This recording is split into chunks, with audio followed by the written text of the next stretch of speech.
Welcome back to 3-Day RV. My name is Keith for those that are new here. This week's video is about RV solar panels, and we've got a new product here that we've been playing with for about a month, and we're installing them on a good friend of ours camper. And we're going to start out with an open box and do some independent testing before we take the panels on the roof.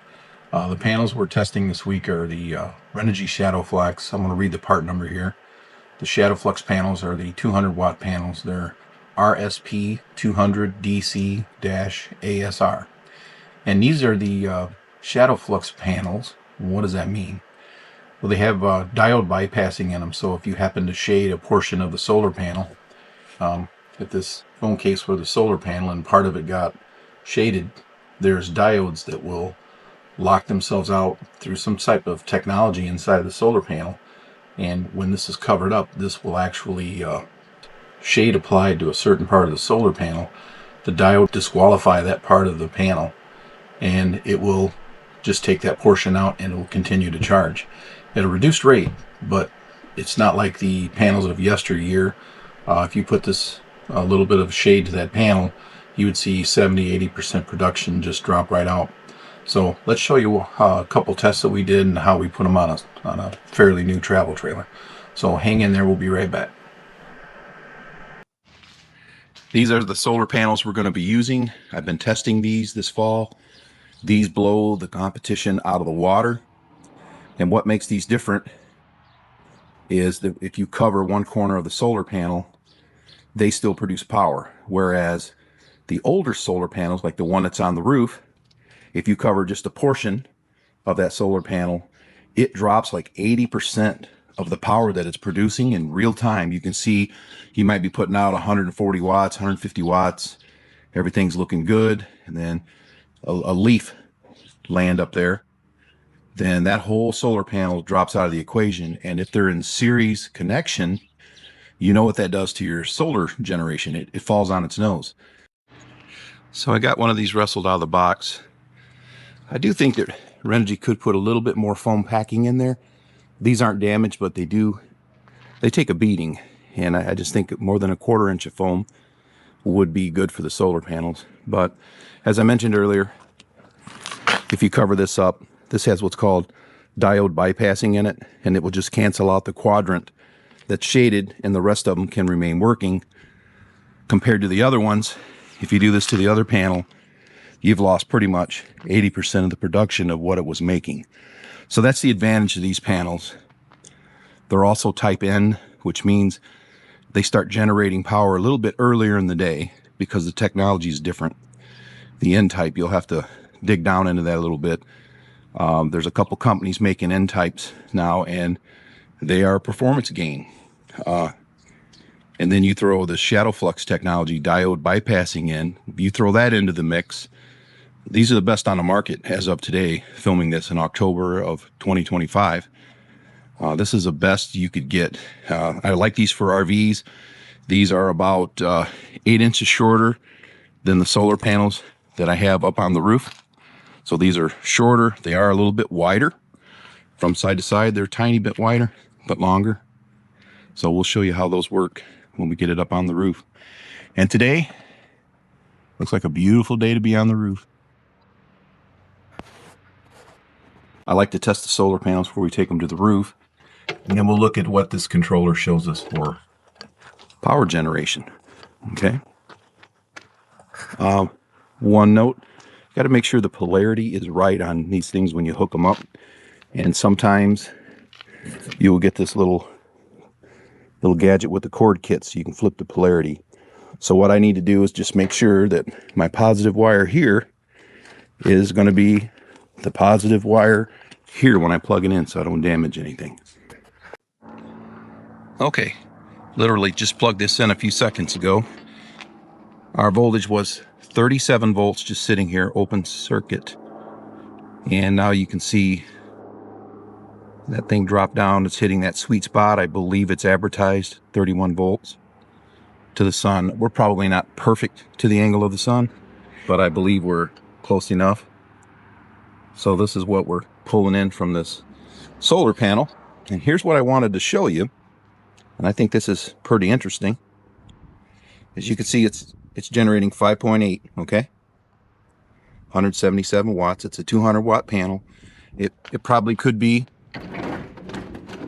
leaned back just a little bit. Maybe it would be better. Yeah, we're up to 180 watts now. Okay, so here's what I want to show you.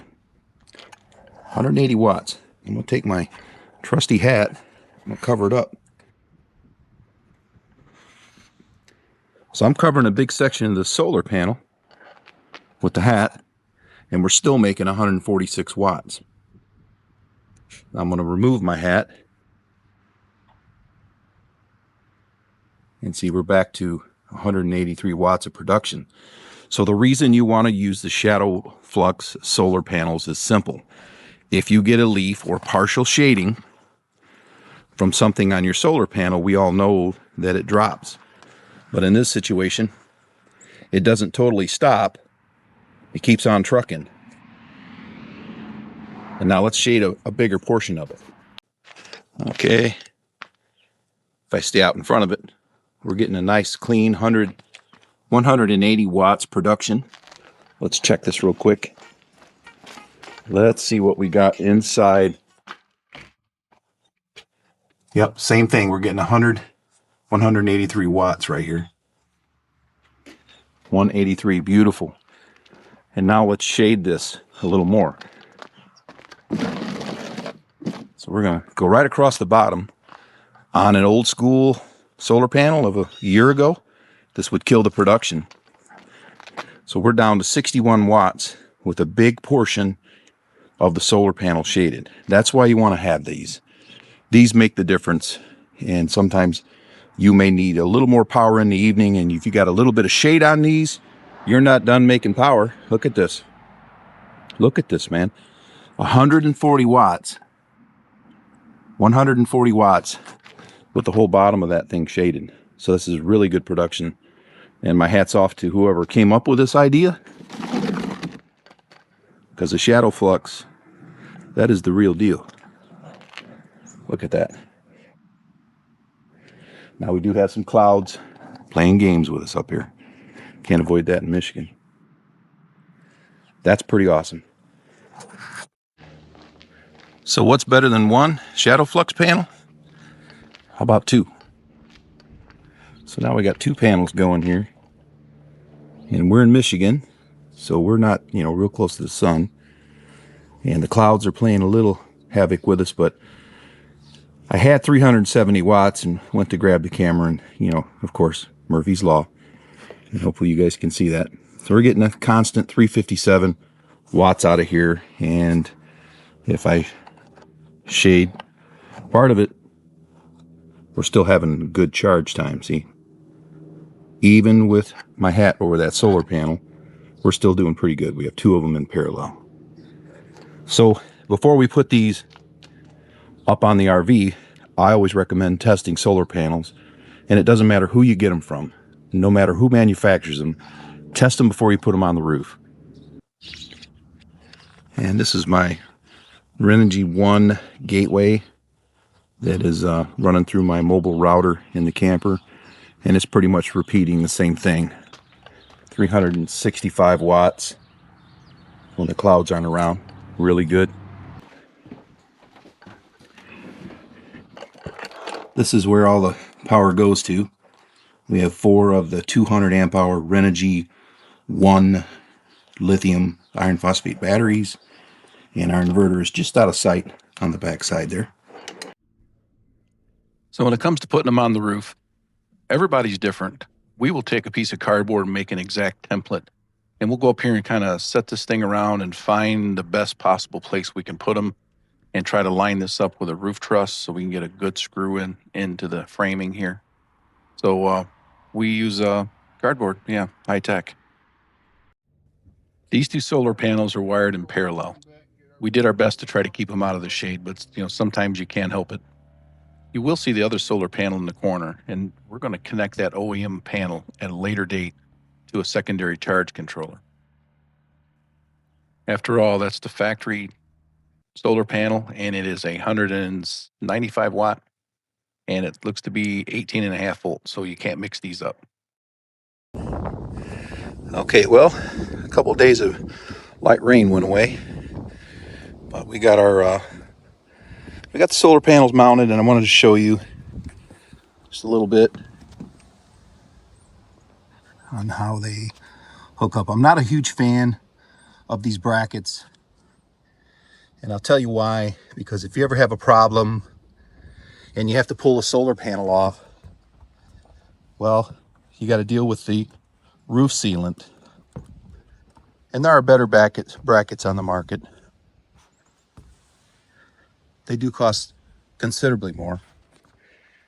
These were inexpensive brackets, but they do the task, and hopefully nothing goes wrong. We don't have to mess with them. I did wrap the wires up with what materials we had, and now we're ready to plug it in and see how the little charge controller likes it. This panel we're leaving.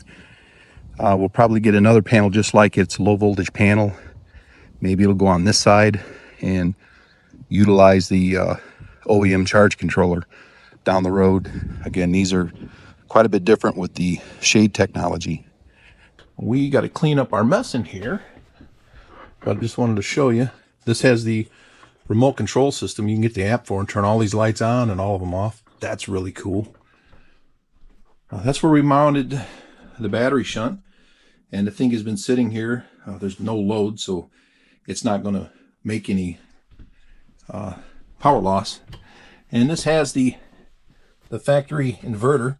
As you can see in there in the shade, that's the factory inverter. It's only 1,000 watt, but for some people that just need to get off grid for a little bit and run some plugs, it has 2 plugs that'll be hot on the inverter. Then it has 2 plugs that are hot on the bed. When I say hot, they'll be operating, right? So there's a plug here, I think for like a CPAP machine should you need it. There's another plug on that side of the bed, and the plug outside. Those are the only hot plugs. So back to this. This is a cool coach. I really like this. I like the looks of the cabinetry. I like the color of it. It's really open concept. I'm quite a fan of the Rockwood product line. It's got a DC refrigerator in it. So a 12-volt fridge. You know, what's not to like here? This is really cool. This is probably the biggest front window I've seen on a towable RV. And yeah, she's roomy. Now, this came from the factory with this Go Power charge controller. There's nothing wrong with it. It's a PWM. You know, an MPPT could go in its place. We did all this on a budget. We had to keep it low down, cheap, but functional. And how we did that was we upgraded that charge controller so we could have 2 of the larger and higher volt solar panels on it. And there's a disconnect on the roof, of course. So this is just a service point should it get too cold. When you turn it on, it starts working right away. As you can see, it's picking up the solar voltage, and it takes the PWM just a little bit of time to start cooking. And we don't have the temperature sensor plugged in. It's not needed. And this RV is in the shade right now, so I doubt we'll get much of anything out of it at all. 0.3 amps, there you go. But what a beautiful little rig. So I'm happy for Teresa and Larry. Congratulations on they're new to them, but very lightly used Rockwood 2608 BS. What a beautiful little machine they got here. I think they're going to have a great time out camping in this rig. This comes with a lot of things most RVs don't. She's already prepped, so this thing is good to go if you want to drop another air conditioner in there. So yeah, what a nice setup. What a really nice setup. So if you got one of these, let me know in the comments. How do you like it? What are some of the things that you like and don't like about these Rockwoods? The 2608 seems to be a really roomy floor plan for, I'm standing at the back of this thing, and it seems longer than that, but you know, we measured it. It's not. It's right there at 30 feet from tip to tail. It's about 1.5 inches short from that. Really nice setup. I mean, they're going to have a good time with this out on the road. So that's it. Everything turned out well, and We were glad that Larry and Teresa gave us a call so we could help them out, get them on the road. And, you know, we're a little jealous. As I mentioned earlier, they are heading to Arizona. As soon as the snow flies, they'll be out of here. So, and then we'll be back here, you know, dealing with all the Michigan snow. So happy trails to you guys, and thanks for bringing it to us. And I got to show Larry around and how to hook up some stuff and some general maintenance. And we found some stuff underneath the rig that needed to be sealed better and a few holes so that Mr. Whiskers can't find his way in. So very happy that they had the confidence in us to help them out. So thanks for watching, and be sure to hit the like and subscribe. And we appreciate that. It might help bring this information to like-minded people out there. And thanks for watching again. Have a good one. Wait a minute, not so fast.